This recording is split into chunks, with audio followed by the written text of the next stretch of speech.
"I wish you were my son," he said, his voice low and begrudging, unaware of who I really was. His son, my actual brother seated next to him, let out a derisive laugh, muttering something under his breath that I couldn't quite catch. This was it. The moment I had been waiting for. The moment I would confront my family and my past. I felt my pulse quicken, a mixture of nerves and resolve flooding my chest. They had no idea who I really was, but I was done hiding. I'd spent years preparing for this, building a life they'd never believed I was capable of, only for them to unknowingly come to me for help when they needed it most. My name is Danielle, and I'm 30 years old.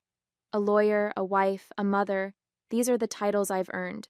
But for those who don't know my story or didn't watch the first video about my life, let me take you back so you can understand the context and fully embark on this journey with me. I was born into a traditional family with strict expectations and little room for deviation. My parents' entire world shifted when my younger brother was born. He was everything they had hoped for, a boy to carry on their legacy, the golden child who could do no wrong. And me? I was deemed unnecessary. They saw me as a burden, a girl with no role in their carefully planned future. When I was just 6 years old, they made the unthinkable decision to leave me at an orphanage. They told me it was for my own good, that I'd have a better life. But I knew the truth. They didn't want me anymore. The orphanage was a tough place, but it shaped me in ways I didn't realize at the time. I learned to fight for myself, to channel my pain and rejection into something constructive. I threw myself into my studies, determined to prove that I wasn't the failure my parents had decided I was. Over time, that determination became my driving force. I excelled in school, earned scholarships, and eventually graduated with honors from law school. Becoming a lawyer wasn't just a career choice. It was my way of reclaiming control over my life. As I built my career, I tried to leave my past behind. I married Mark, a kind and supportive man who became my anchor. Together, we had a baby girl. A beautiful, spirited little girl who reminds me every day what unconditional love looks like. She's my everything, the center of the life I've created from scratch. But even as I focused on my family and career, the shadow of my childhood never fully disappeared. The question of why my parents abandoned me lingered, no matter how much I tried to bury it. Out of curiosity and a lingering need for closure, I looked them up. To my surprise, they were thriving. Or so it seemed. My parents and brother were living the life I had been cast out of, their family business growing into a prosperous empire. It stung, even after all these years. Reaching out to the orphanage only confirmed what I already knew in my heart. They never once came back for me. Years later, life took a strange turn.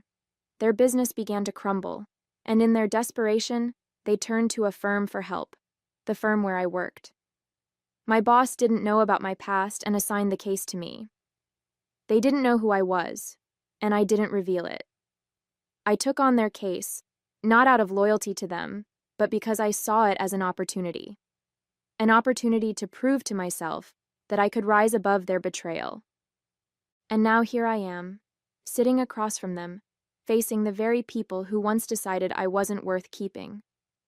They still don't know the truth, and I've chosen to keep it that way for now. My priority is saving their company, not for their sake, but for mine. This is my story, and today it's about confronting the ghosts of my past while holding on to the life I've built, a life I'm proud of. "Who do you think you are questioning me like that?" my father said, his voice sharp and dismissive.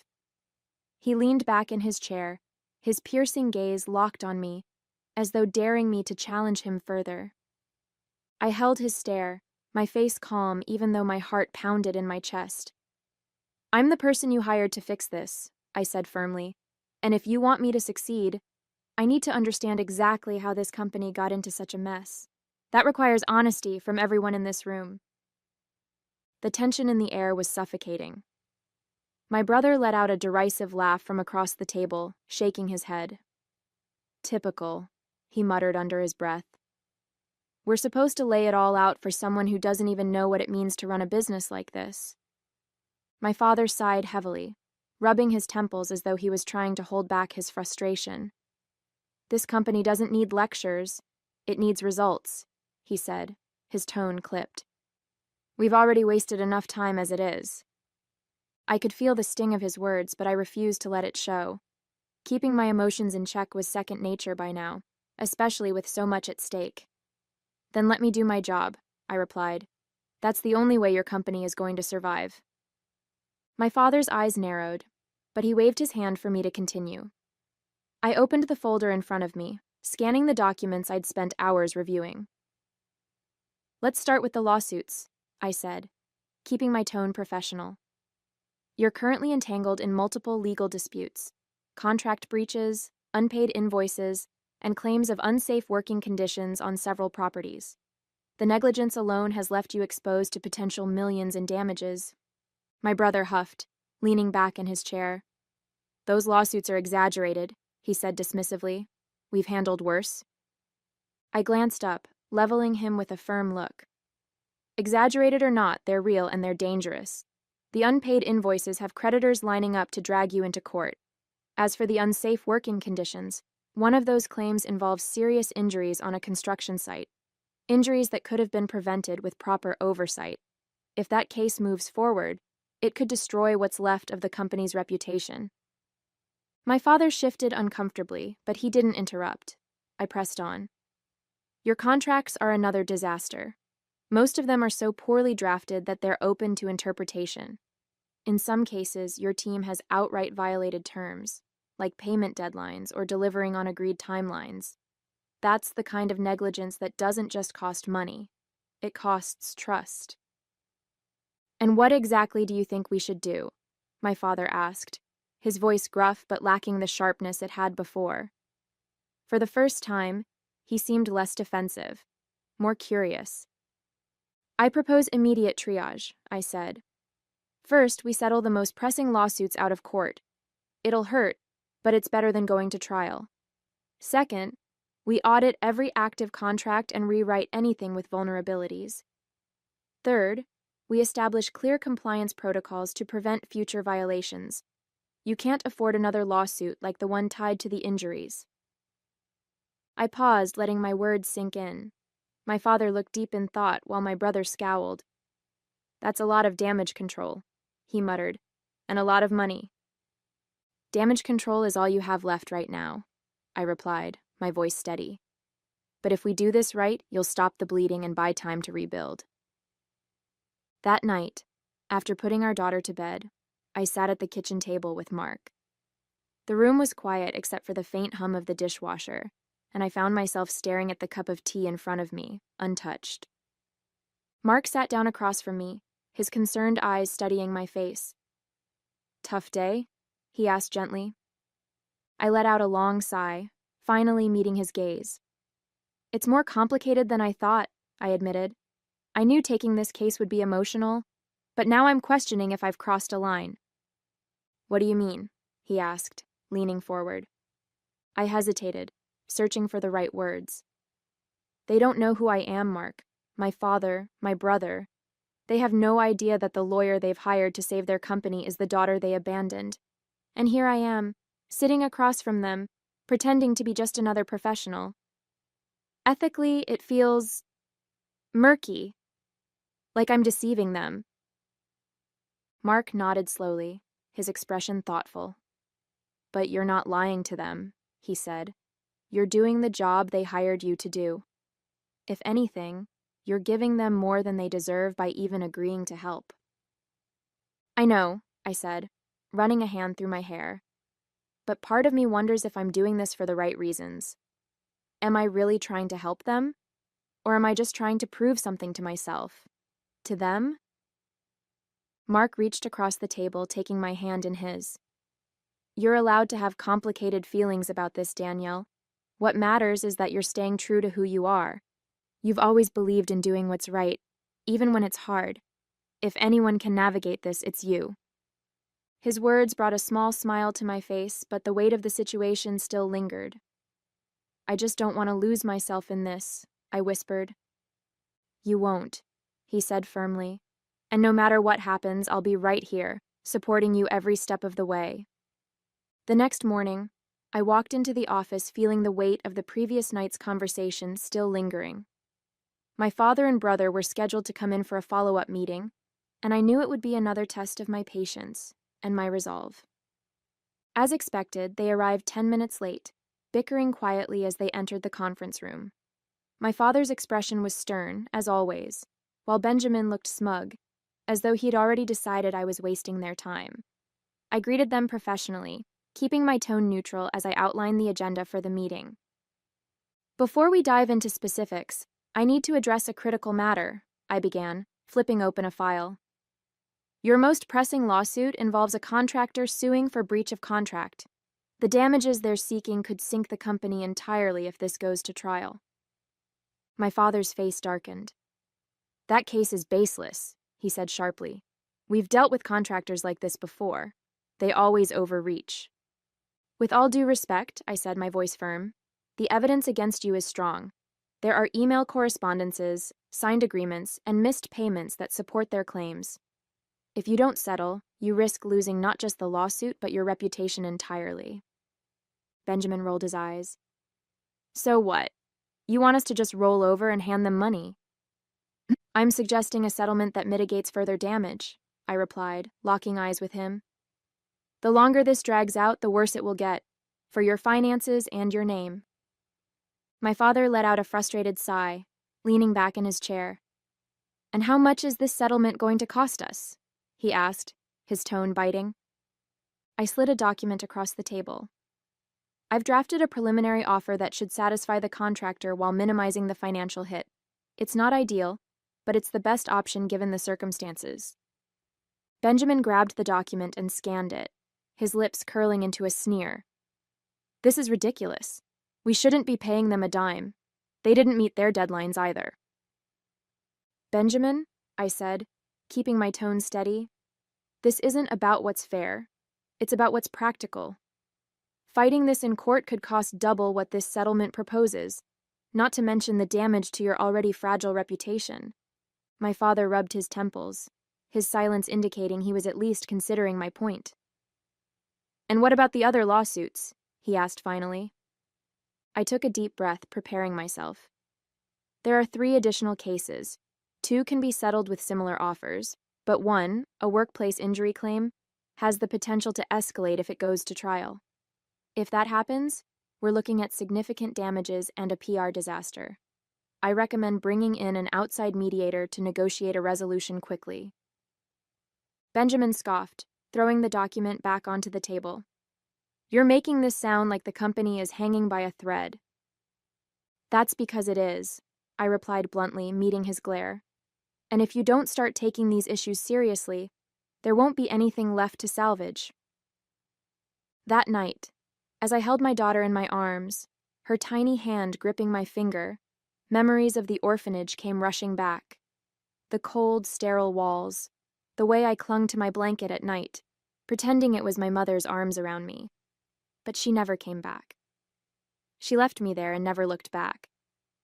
I thought about the day they abandoned me, how my mother avoided meeting my eyes as she whispered promises she never intended to keep.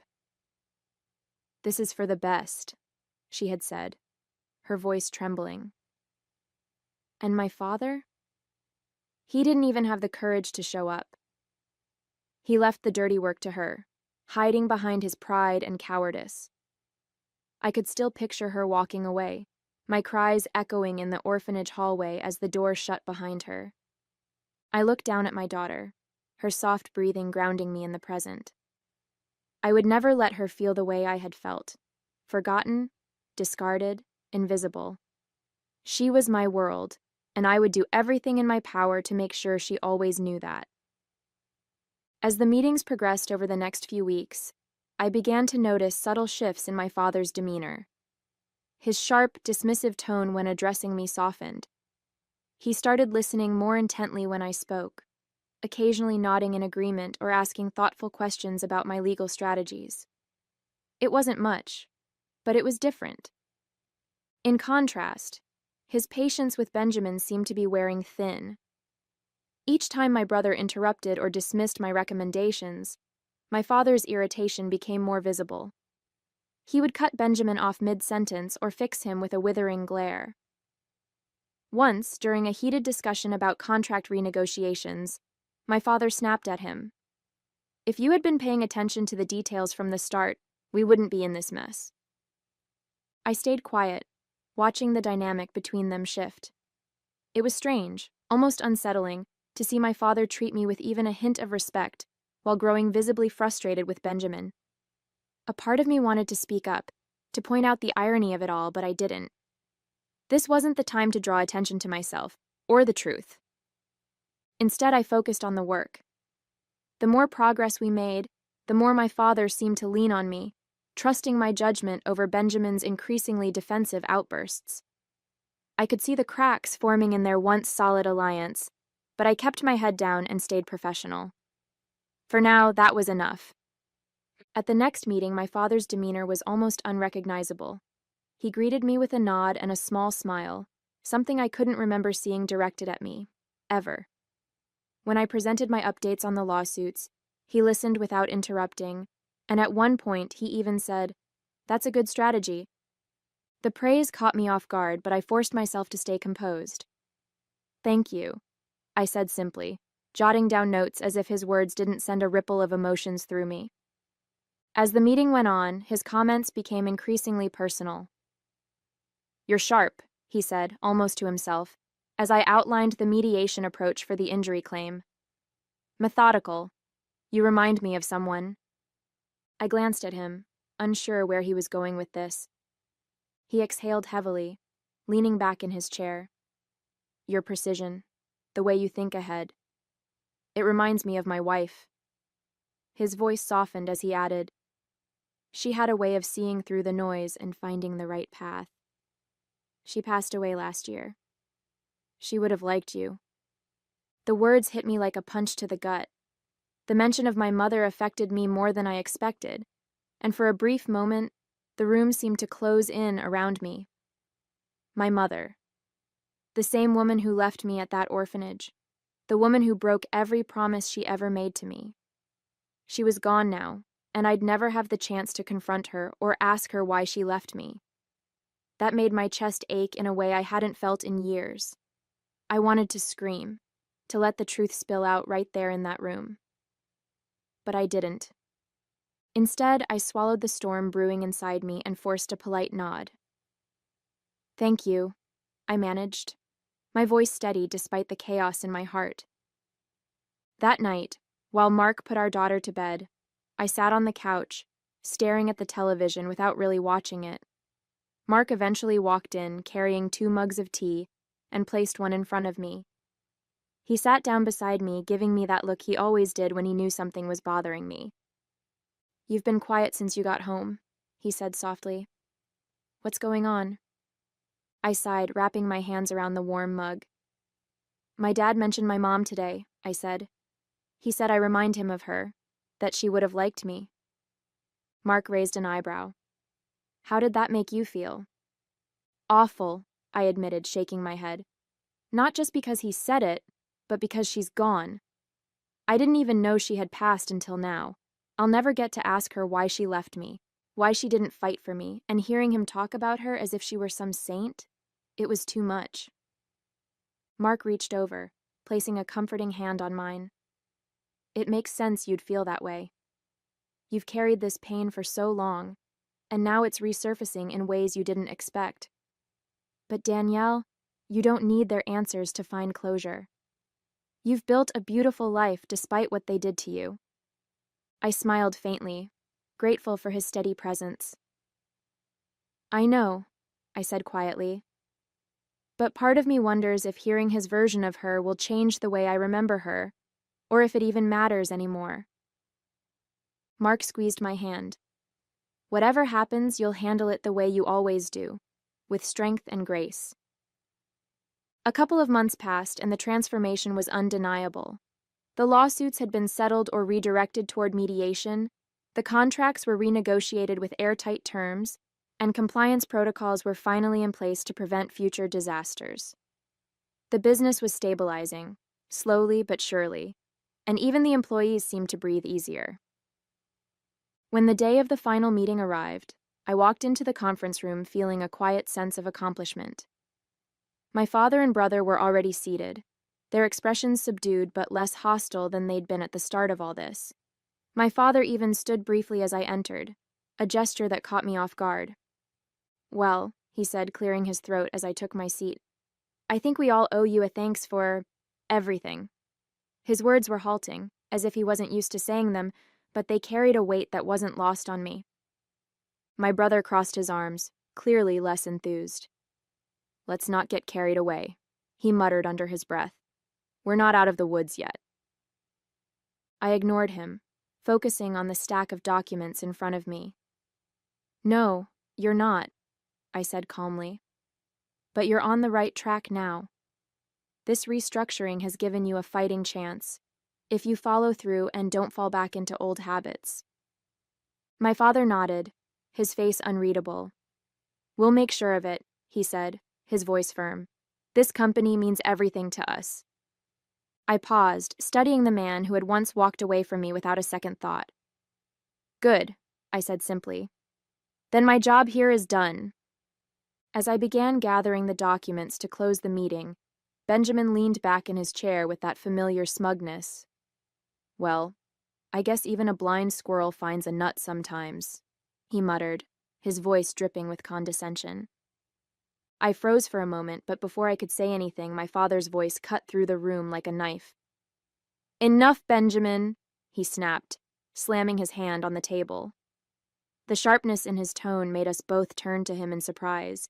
His face was taut with anger, his eyes burning with a frustration I hadn't seen before. "That's enough out of you." Benjamin looked taken aback, his mouth opening and closing as if searching for a retort, but my father didn't give him the chance. He turned to me, his expression softening in a way I never thought possible. His gaze lingered for a moment before he spoke. "I wish you were my son," he said quietly. I sat there, stunned, as his words echoed in my mind.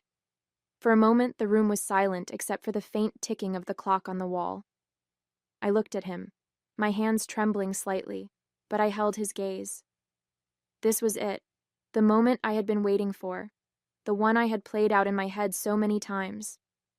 Taking a deep breath, I pushed my chair back and stood, slowly gathering the courage that had been building for years. "I'm not your son," I said, my voice steady but heavy with emotion.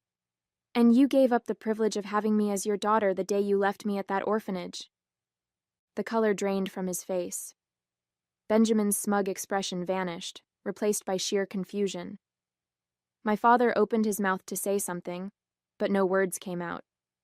I could see the weight of my words hit him like a freight train, the realization dawning on him slowly, painfully. "You didn't even have the courage to be there," I continued, my voice rising as the floodgates opened. "You left it to her, to my mother, to walk away while I cried and begged her to take me home. And then, you never looked back. Not once." I took a shaky breath, letting the emotions pour out. "You left me, and you never thought about what that would do to me. I grew up wondering why I wasn't enough, why I wasn't worth keeping.